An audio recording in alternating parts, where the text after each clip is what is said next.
Vejam o que disse o ministro Barroso. Cada vez que ele aparece, a gente se arrepia, a gente se assusta, porque cada vez que ele aparece, mostra-se cada vez mais a verdadeira face, a cara do que certas pessoas são e do que certas pessoas querem, fazem, constroem ou destroem. Vejam o que ele disse numa palestra em Porto Alegre.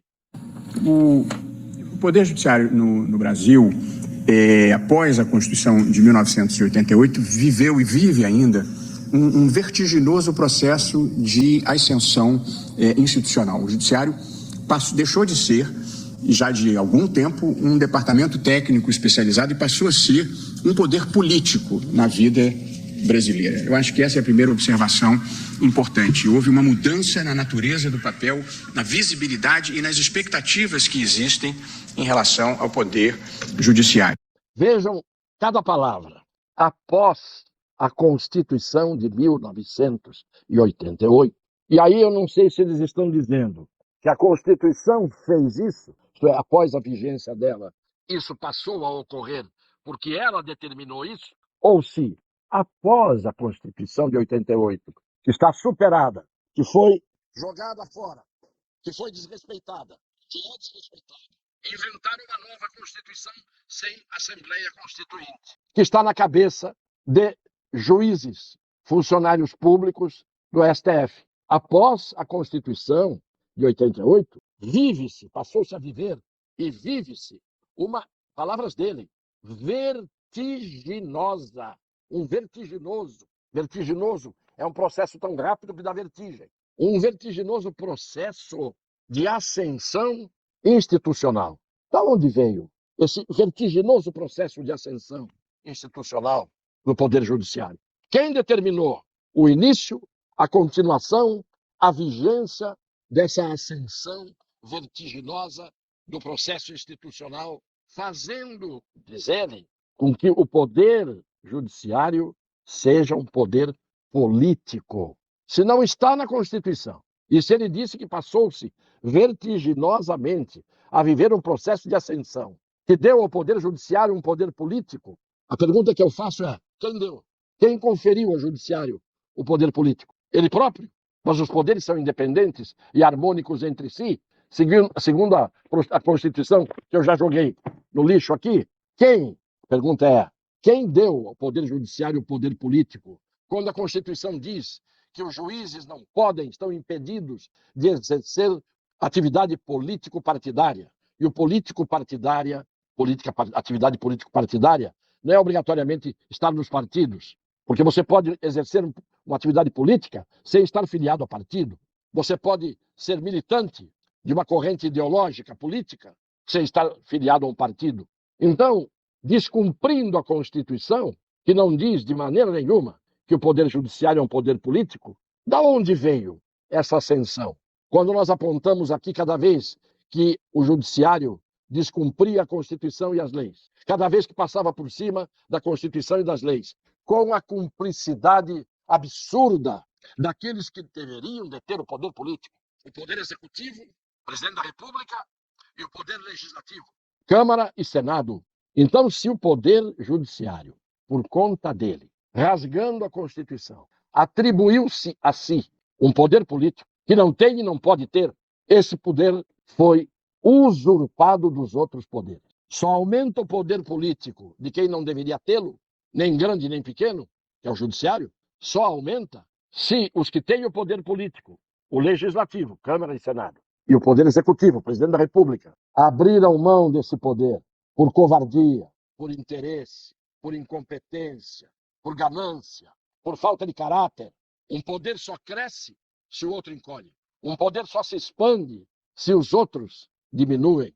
Um poder só ganha espaço se os outros cedem esse espaço. Esta é a vergonha que vivemos no Brasil de hoje. Quem toma o poder que é de outro, ou abusou do seu, e o outro permitiu isso, porque não soube exercer o seu com coragem e dignidade, ou fizeram um conchavo, porque estão todos dentro de um contexto a favor de um sistema que eu já disse aqui, que é aquela organização de atos e ideias que servem para atingir determinados objetivos. A palavra do não mais, não menos do que um ministro do Supremo Tribunal Federal confessando que o Poder Judiciário, passando por cima da Constituição de 88, que não lhe dá ao Judiciário este poder, numa vertiginosa ascensão, atingiu o status de poder político. Uma ascensão institucional contra a Constituição.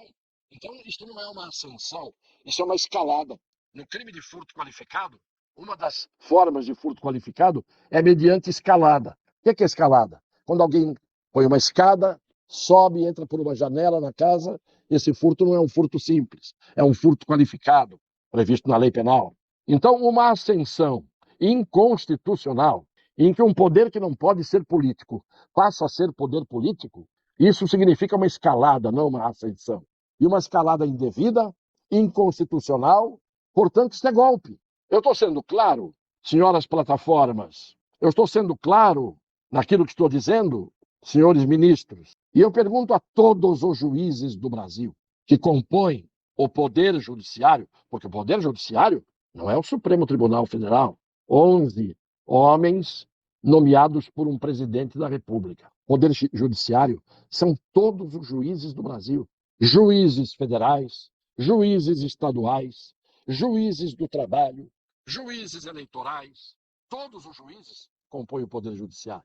E ao lado do Poder Judiciário está o Ministério Público Federal, Ministério Público Estadual, Ministério Público do Trabalho, em todos os seus setores de abrangência, procuradores e promotores. Todos os juízes estão vendo o que está acontecendo, todos os promotores estão vendo o que está acontecendo.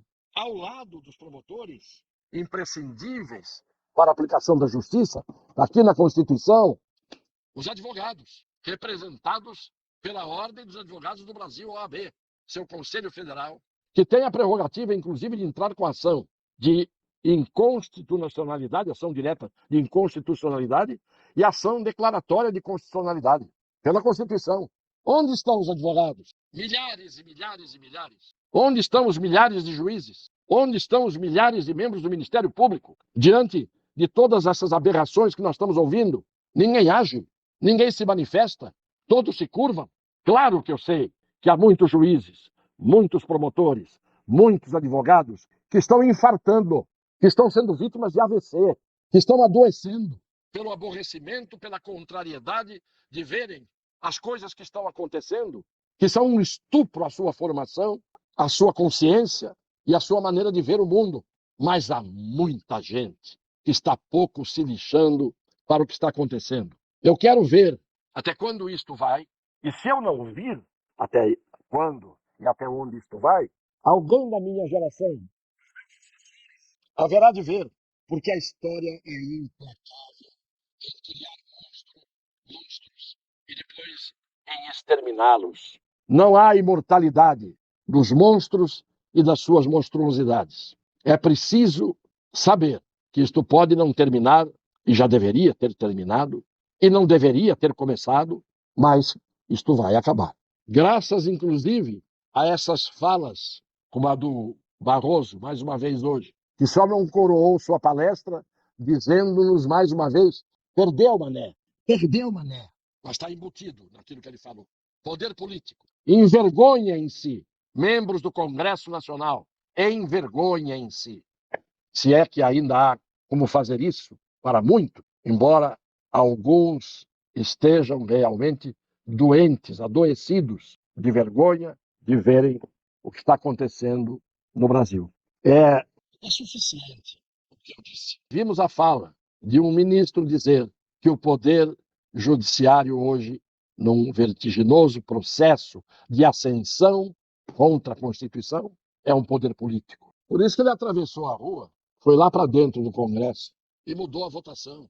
Porque o que tem de covarde, o que tem de gente que se sujeita a ficar de cócoras, de bruços, de quatro, ao invés de exercer com dignidade a representação dada pelo povo, e o pior de tudo é que num determinado momento eles voltam reeleitos, triunfantes, diante de uma parte do povo que choraminga, mas não passa disso, e que gostaria de estar no lugar deles, tirando vantagem como eles tiram.